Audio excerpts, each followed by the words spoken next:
नमस्कार दोस्तों। तो आज मैं फिर आपके सामने कुछ ज्ञान की बातें लेके आया हूँ जिसे आपने बहुत ही सहजता से और बहुत ही विवेक लगा के सुनना और समझना है। तो आज का जो हमारा टॉपिक है वो है तत्वदर्शी, ब्रह्मज्ञानी, आत्मज्ञानी और परमात्म ज्ञानी। ये चार तरह के ज्ञानी आपको इस पूरे ब्रह्मांड, अखिल ब्रह्मांड में मिलेंगे। तो आज इनके बारे में जानेंगे कि इनको किस तरह का ज्ञान होता है। आज इसके बारे में पूरी जानकारी लेंगे ताकि कल को कोई आपको भ्रमित ना कर सके और आप भी भ्रमित ना हो पाओ कि मैं जिस संत के सामने बैठा हूं वो कौन सा ज्ञान रखता है। तो दोस्तों, सबसे पहले जो है तत्वज्ञानी, पहले तत्वज्ञानी के बारे में जानेंगे कि वो क्या है। असल में तत्वज्ञानी होता है जो खुद भी तत्वों के ज्ञान को भली भांति जानता है और अपने शिष्यों को भी तत्वज्ञान करा देता है। जैसे आप भी तत्व हो और गुरु भी तत्व है। आप 5 तत्वों से बने हो, गुरु भी 5 तत्व से बना है। वो उन तत्वों को जानता है कि किस किस तत्व से आप बने हो और किस किस तत्व से वो बना है। जैसे आपको पता है कि धरती से हमारा शरीर, उसमें जो शरीर में हड्डियां, चमड़ी, बाल, दांत, नाखून है, वो धरती तत्व से बने हैं। और जो पानी से बना है वो है हमारे रक्त हो गया, पसीना, थूक, उसके बाद पेशाब, वीर्य और पसीना, ये बना है। अग्नि से हमारे शरीर के अंदर जो गर्मी है, टेम्परेचर है, जिसको हम बुखार होने पे नापते हैं थर्मामीटर के द्वारा, वो बना है। वायु से हमारी जो श्वासा है वो बनी है, जिसको हम लेते हैं हर 4 सेकंड बाद। और जो आकाश तत्व है उससे हमारा मन बना है, जो आकाश की तरह ही निराकार है। तो दोस्तों, ये हो गए तत्वज्ञानी। ये तत्वज्ञानी केवल तत्वों का ही लखाव करवा सकते हैं, इससे ज्यादा वो कुछ नहीं कर सकते। और आपको इन्हीं तत्वों की पूजा करवा देंगे। जैसे गुरु की पूजा करनी चाहिए, गुरु की आरतियां करवा देंगे।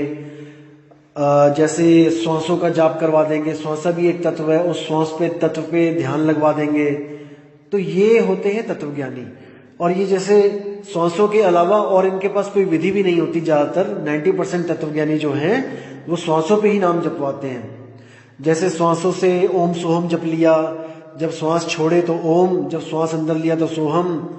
और इसी में जैसे तीसरा नाम भी मिला देते हैं। कई लोग कहते हैं वो सार नाम है, सार शब्द है, ओम सोहम सत्य कबीर। ओम छोड़ा, सोहम लिया और सत्य कबीर भी लिया, एक ही नाम पे। जैसे ओम ये छोड़ा और सोहम सत्य कबीर ये लिया।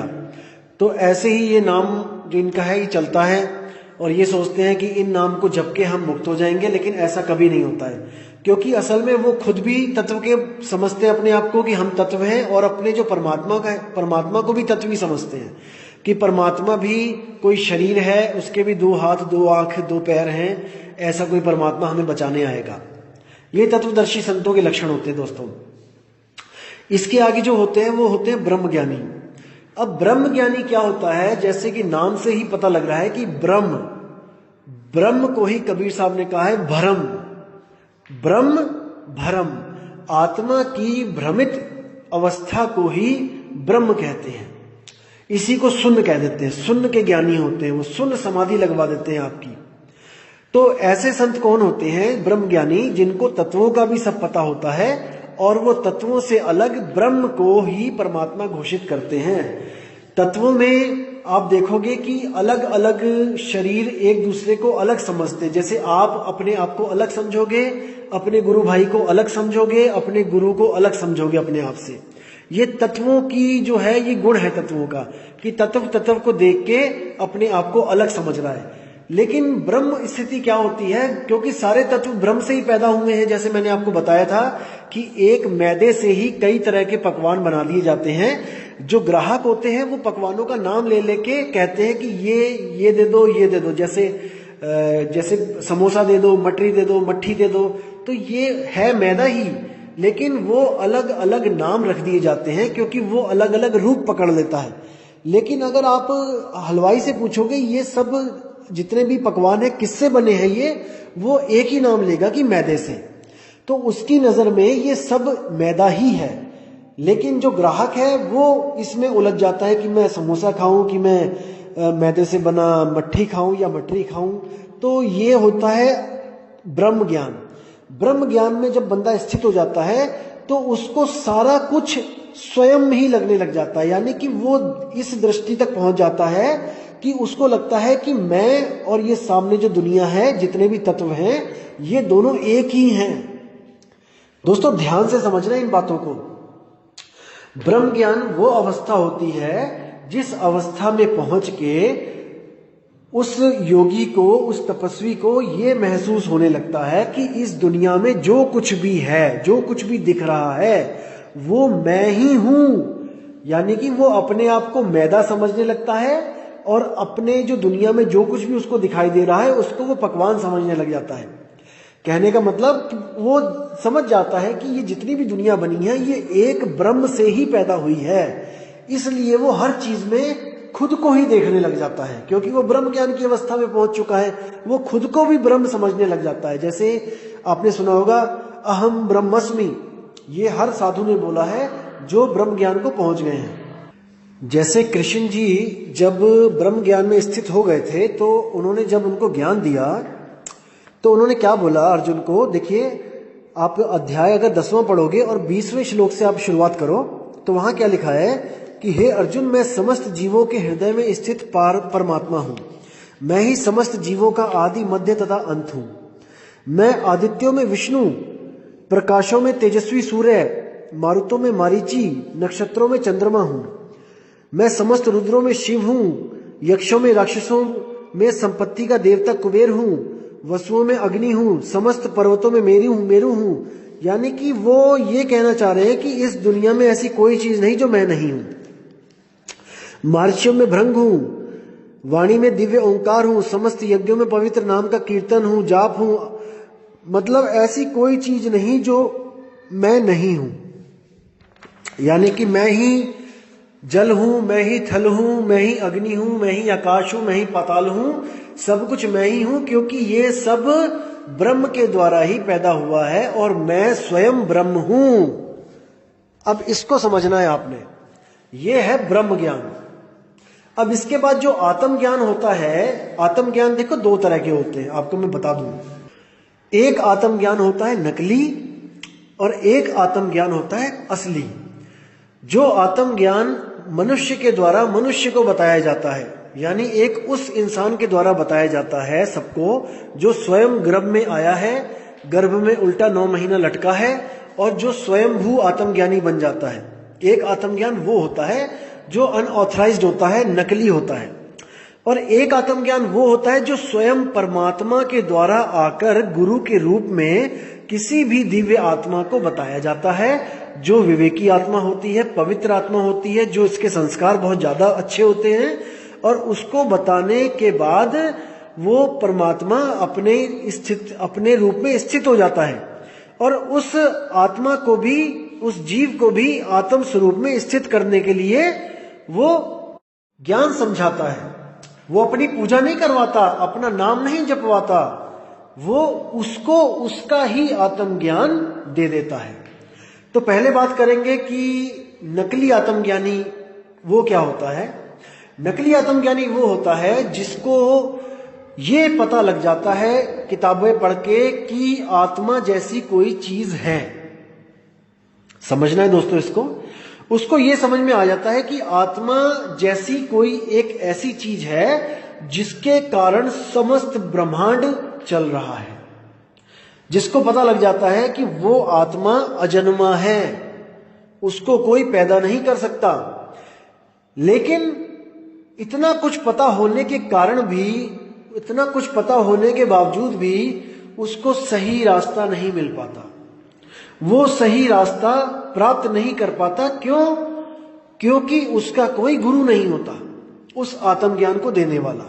वो अपने मन की कल्पनाओं से एक अपना ही सांचा तैयार कर लेता है कि ऐसा होगा, शायद एक अनुमान लगा लेता है कि शायद आत्मा ऐसी मिल जाएगी। क्योंकि आत्मा का जो गुण है वो है सहज, आत्मा बिल्कुल सहज है। तो वो क्या सोचता है कि शायद सहज दुनियावी जो गुण है उसको अपनाकर मैं आत्मा को प्राप्त कर लूं। सहज गुण जो है दुनियावी वो क्या है, यानी कि किसी के साथ झगड़ा नहीं करना, कोई तुम्हें गाली दे जाए तो उसको सहजता से सह लेना, उसको पलट के जवाब नहीं देना, या फिर किसी को भी बड़ा आदमी नहीं समझना, ना किसी को छोटा आदमी समझना है, और जो भी आपके सामने दिख रहा है इस दुनिया में उसको तत्व समझना है कि ये सब तत्व हैं, तत्वी पैदा हो रहे हैं, तत्वी नष्ट हो रहे हैं, आत्मा कभी पैदा नहीं होती, आत्मा कभी नष्ट नहीं होती।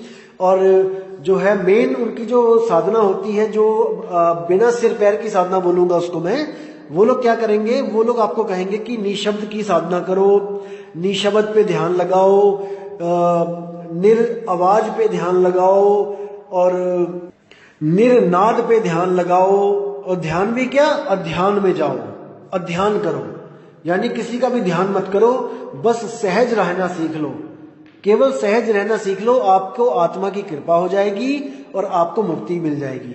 ऐसा कह के ये लोग अपना जीवन तो बर्बाद कर लेते हैं, और अपने जो और भी जो अपने पीछे फॉलोअर लगा लेते हैं उनको भी ये मीठी मीठी बातें करके उनका जन्म बर्बाद कर देते हैं। दोस्तों ये जो होते हैं ये नकली आत्मज्ञानी होते, बातें बिल्कुल वही करेंगे आत्मा वाली, लेकिन इनको पता ही नहीं होता कि आत्मा आखिर में है क्या चीज। क्योंकि जैसे गीता में बताया गया है कि हर इंसान आत्मा के बारे में पढ़ता है, सुनता है, समझने की कोशिश करता है, लेकिन फिर भी कई लोग उसको नहीं समझ पाते हैं। तो ये उन लोगों में आते हैं जो पढ़ते भी हैं, सुनते भी हैं, समझने की कोशिश भी करते हैं, लेकिन ये लोग समझ नहीं पाते। ये लोग ब्रह्म को ही आत्मा मान लेते हैं, क्योंकि इनके जो आत्मा के गुण बताते हैं ये लोग, ये सेम ब्रह्म ज्ञानी के गुण होते हैं। जैसे जो भी आपको कह दे कि आत्मा पत्थरों में है, आत्मा पानी में है, आत्मा हवा में है, आत्मा सड़कों पे है, आत्मा, ऐसा कोई जगह नहीं जहां पे आत्मा नहीं। दोस्तों वो ब्रह्म ज्ञानी के लक्षण है। जैसे कृष्ण जी ने बोला है कि ऐसी कोई जगह नहीं जहां मैं नहीं हूं, वो ब्रह्म ज्ञान है। असली में आत्मज्ञान क्या होता है वो मैं अब बताता हूं आपको कि असल में आत्मज्ञान क्या होता है। असल में जो आत्मज्ञान है वो चौथे नंबर का जो आत्मज्ञानी होता है, जिसको स्वयं परमात्मा ने आके ज्ञान दिया होता है, वो होता है असली आत्मज्ञानी। और उसको ये भी पता होता है कि असल में परमात्मा कौन है। आत्मज्ञानी को ये नहीं पता होता कि परमात्मा कौन है। आत्मज्ञानी सबको एक दृष्टि से देखता है कि कुत्ते में भी आत्मा, बिल्ली में भी आत्मा, हाथी में भी आत्मा, लेकिन उसको ये नहीं पता होता है कि परमात्मा कौन है। बस यही भेद है एक आत्मज्ञानी और परमात्म ज्ञानी में। तो जो परमात्मा आके जिसको ज्ञान देता है आत्मा का, असल में वो ही असली आत्मज्ञानी होता है। आत्मज्ञानी क्या बोलता है कि ना मैं इधर, ना मैं उधर, ना मैं किधर। यानी आत्मा ना तो पत्थरों में है, आत्मा ना तो मिट्टी में है, ना हवा में है, ना जल में है, ना अग्नि में है। आत्मा तो अपनी जगह पे है, जैसी है वैसी ही है, ना ऐसी है ना वैसी है। जैसे कबीर साहब ने बोला, मोह को कहां ढूंढे रे बंदे, मैं तो तेरे पास में। अब जो मोह को लगाए, जहां पे कबीर साहब कह रहे हैं मोह को, उसको मान के चलो वो कह रहे हैं आत्मा को, क्योंकि कबीर साहब भी एक आत्मा है, लेकिन वो हम सबसे ऊंची आत्मा है, हम सबसे श्रेष्ठ आत्मा है, इसलिए वो परमात्मा है। तो कबीर साहब कह रहे हैं कि आत्मा को कहां ढूंढे रे बंदे, आत्मा तेरे पास में, ना पाथर में, ना मूरत में, ना काबे कैलाश में, ना मंदिर में, ना मस्जिद में, ना एकांत निवास में। हर जगह उन्होंने मना किया है कि नहीं है, वहां पे भी नहीं है, वहां पे भी नहीं है। और जो ब्रह्म ज्ञानी होते हैं वो क्या कहते हैं, वो यहां पे भी है, वो वहां पे भी है, वो हर जगह है। इन दोनों में जो है आपको वाणियों से पता लगेगा कि कौन ब्रह्म ज्ञानी है, कौन आत्मज्ञानी है। वाणी से पहचानिए साधु चोर की हाट, अंतर की करनी से निकले मुंह की बात। जो अंदर ज्ञान है वही ज्ञान मुंह से निकलता है। अगर वो ब्रह्म ज्ञानी है तो वो हमेशा ये बोलेगा कि आत्मा पेड़ों में भी है, आत्मा यानी सजीव में भी है, और आत्मा पत्थर में भी है, आत्मा निर्जीव में भी है, तो ऐसी जो बातें करेगा आप समझ जाना कि वो ब्रह्म ज्ञानी है, आत्म ज्ञानी नहीं है। मैं इसको क्लियर कर देना चाहता हूं आज आप लोग को, क्योंकि कई लोग भ्रमित हो चुके हैं और सवाल पे सवाल पूछ रहे हैं। अगर इतना कुछ बताने के बाद भी अगर उनको नहीं समझ में आता तो इस दुनिया की कोई ताकत उनको नहीं समझा सकती, कोई नहीं समझा सकता। उनका जन्म बर्बाद होना निश्चित है। स्टाम्प पेपर पे लिखवा के ले लो आप लोग। अगर इतना बताने पर भी अगर आप नहीं समझ पाए तो आपको बचाने वाला इस दुनिया में कोई नहीं। तो दोस्तों मैंने आपको चारों बता दिए हैं। तत्वदर्शी संत क्या होते हैं, ब्रह्म ज्ञानी क्या होते हैं, नकली आत्मज्ञानी क्या होते हैं और असली आत्मज्ञानी क्या होते हैं। जो असली आत्मज्ञानी होते हैं उन्हीं को हम निहितत्वदर्शी संत कहते हैं, यानी जो हर तरह के तत्व से न्यारे होते हैं। निहि तत्व, निहि अक्षर, निहि शब्द। तो ये जो संत होते हैं ये असल में रियल संत होते हैं, असली संत होते हैं। और इन्हीं की शरण में जाने पर आपको इन तत्वों से मुक्ति मिलती है। तत्वदर्शी संत के पास जाओगे तो आपको तत्वों का ही ज्ञान मिलेगा। ब्रह्म ज्ञानी के पास जाओगे तो आपको ब्रह्म का ही ज्ञान मिलेगा, यानी कि शून्य का ज्ञान मिलेगा। जैसे हम दुनिया में पैदा हुए हैं आपको वही ज्ञान मिलेगा। वो शून्य को ही, वो ब्रह्म को ही परमात्मा घोषित करके कह देंगे कि परमात्मा ने हमें अपने एक खेल के लिए पैदा किया और ये खेल हम सब खेल रहे हैं और बाद में परमात्मा हमारा नाश कर देगा, हमें दोबारा पैदा कर देगा। दोस्तों हमें तो खिलौना बना दिया इन लोग ने कि परमात्मा को खेलने के लिए और कुछ नहीं मिला था, हम ही मिले थे गुड्डे गुड़िया। हमें ट्रकों के नीचे कुचलवा देता है, हमें ट्रेनों के नीचे मरवा देता है, हमें आग में डलवा देता है, हमें बम्बों में फड़वा देता है और सुनामी आती है हमें ही मरवा देता है। इतना अच्छा खेल तो मैं कहता हूं कभी जिंदगी में किसी ने खेला ही नहीं होगा जो परमात्मा खेल रहा है। तो इसको समझना है, ये परमात्मा की कलाकृति नहीं है। कबीर साहब कहते 3 लोक एक जेल है, पाप पुण्य 2 जाल और सारा जग भोजन बना, ये खाने वाला काल। यही काल है जिसने हम सबको यहाँ पे गाजर मूली की तरह पैदा कर रखा है और सुबह सुबह जाता है 4-5-10 मूलियां उखाड़ के खा जाता है, फिर दोपहर में जाता है डिनर लंच के टाइम पे, फिर वहां पर कुछ उखाड़ के हमें खा जाता है, हमारे घर वालों को, हमारे रिश्तेदारों को, फिर रात में जाता है और रात में खा लेता है। यानी कोई भी ऐसा दिन नहीं है जब ये नहीं खाता है। पंडित लोग हमें कहते हैं कि आज ये मंगलवार है, आज बड़ा शुभ दिन है, आज वीरवार है, आज गुरु का बड़ा शुभ दिन है।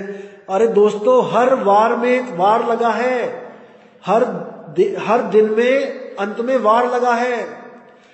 सोमवार, मंगलवार, बुधवार, वीरवार, शुक्रवार, शनिवार, इतवार। वार मतलब हमला, वार मतलब खतरा। किसी भी दिन तुम्हारे ऊपर वार कर सकता है, किसी भी दिन तुम्हें मार सकता है। किस गलत फहमी में बैठे हो कि आज हमारा शुभ दिन है।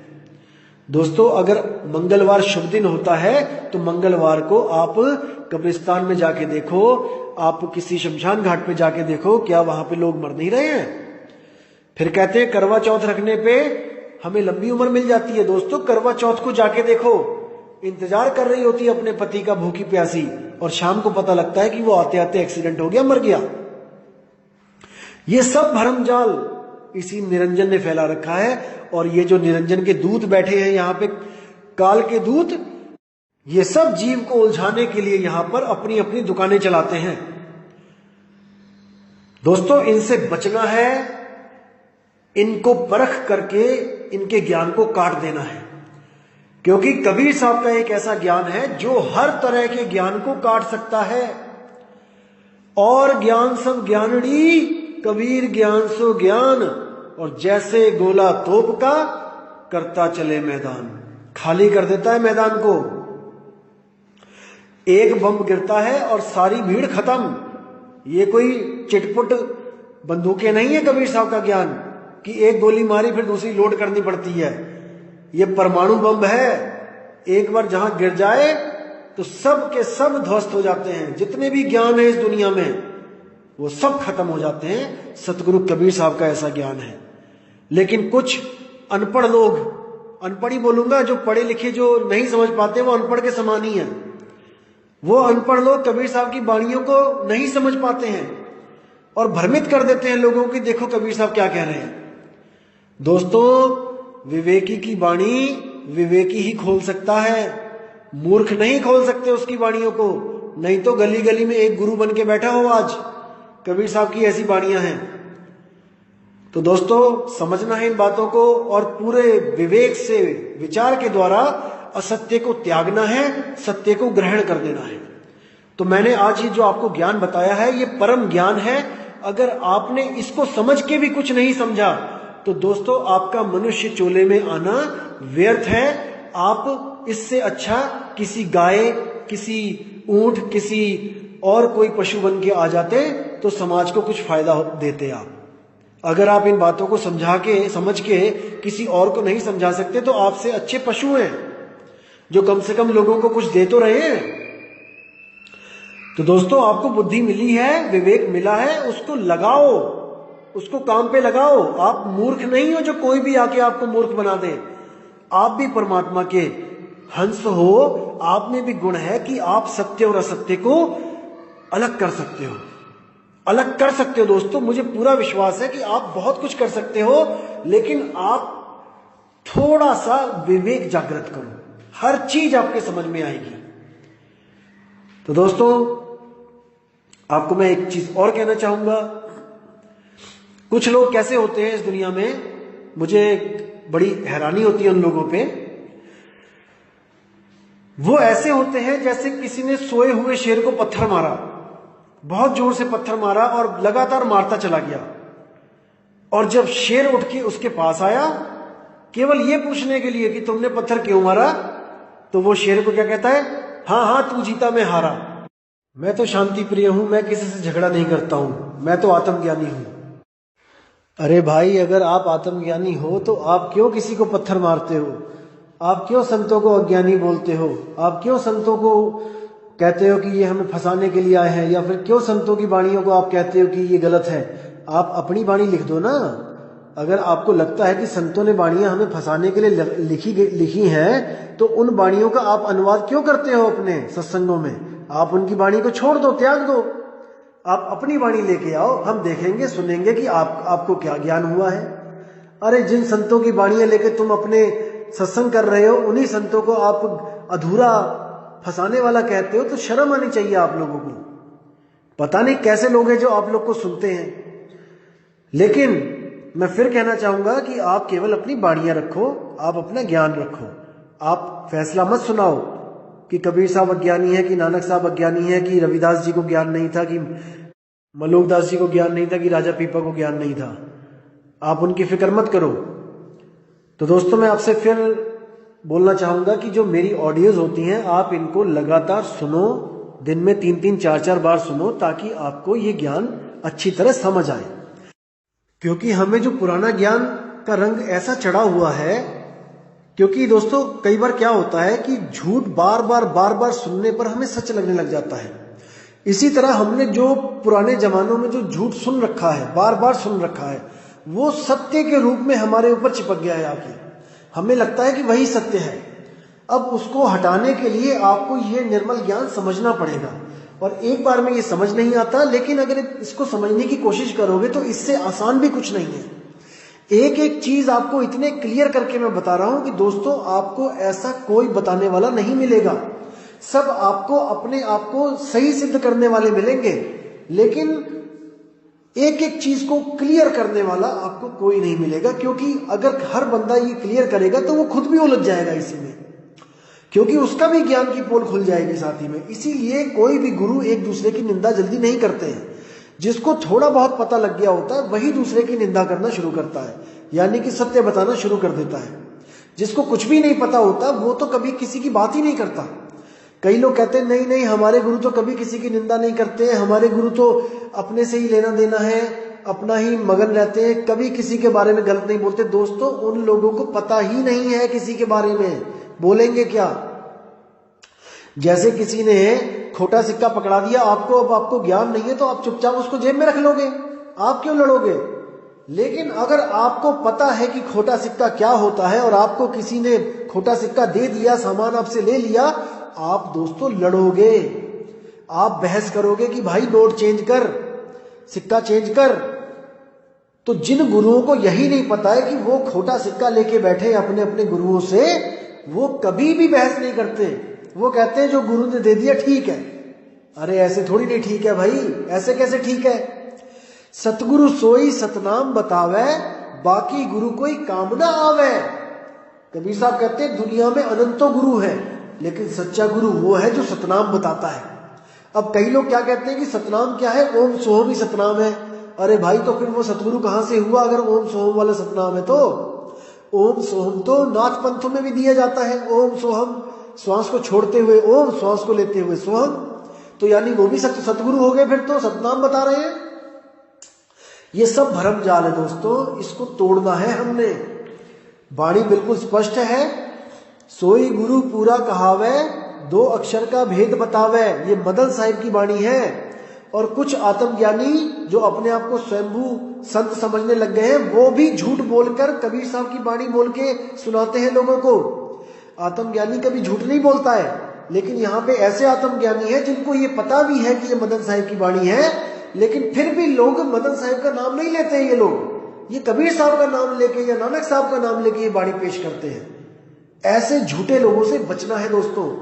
आत्मज्ञानी कभी झूठ नहीं बोलते, और जो झूठ बोलते हैं वो आत्मज्ञानी नहीं होते। तो दोस्तों वाणी कह रही है, सोई गुरु पूरा कहाए, दो अक्षर का भेद बताए, एक छुड़ाए एक लखाए, तब प्राणी निज घर को जाए। जैसे आपने रामलीला देखी है, रामलीला में हर एक पात्र अपना अपना रोल कर रहा होता है।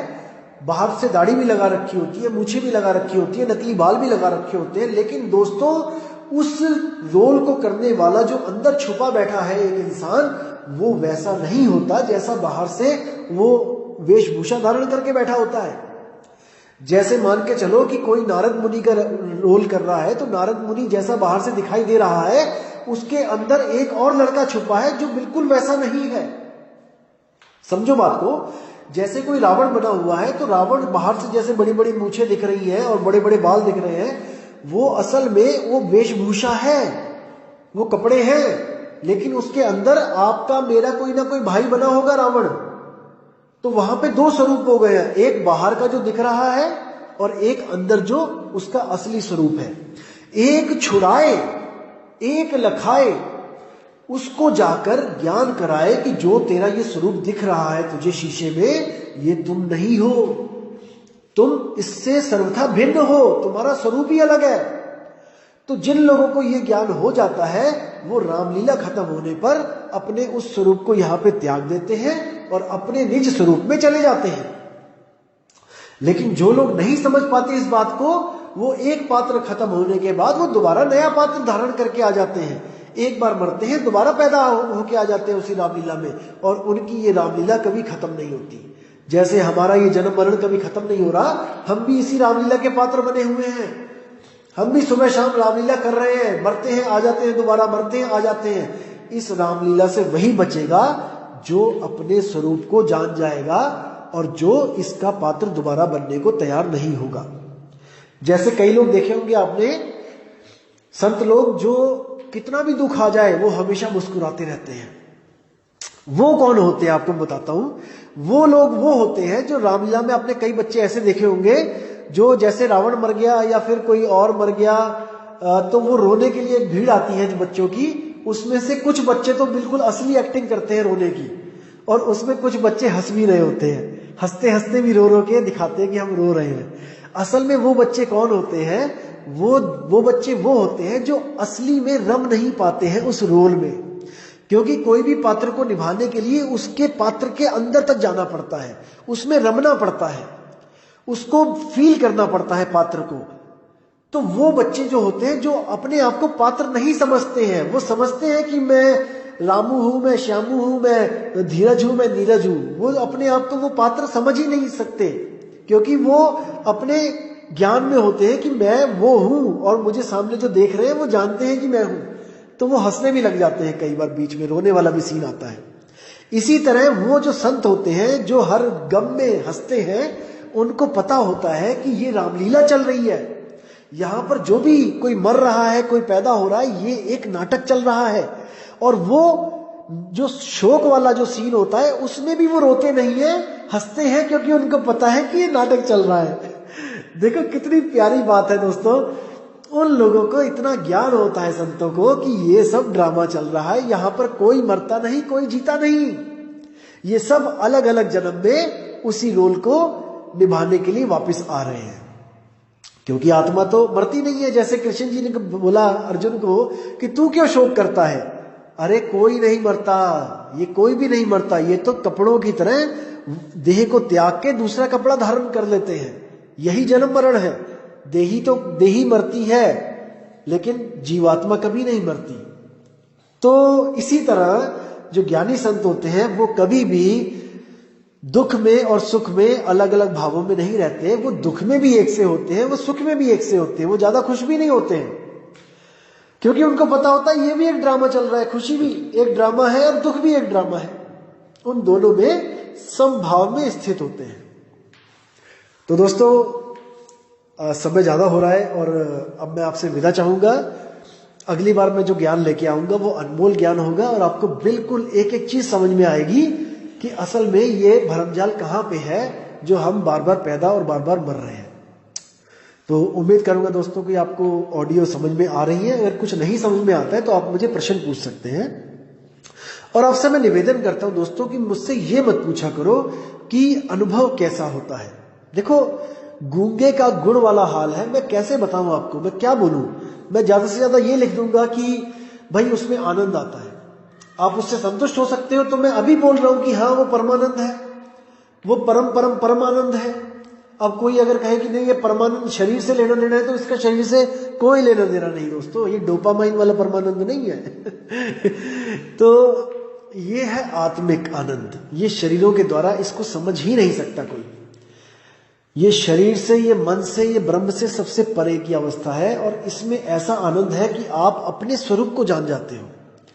आप सोच भी नहीं सकते कि आप क्या चीज हो। जिस दिन आप महसूस कर लोगे ना कि आप क्या हो, उस दिन आप सब भ्रमों से पार हो जाओगे।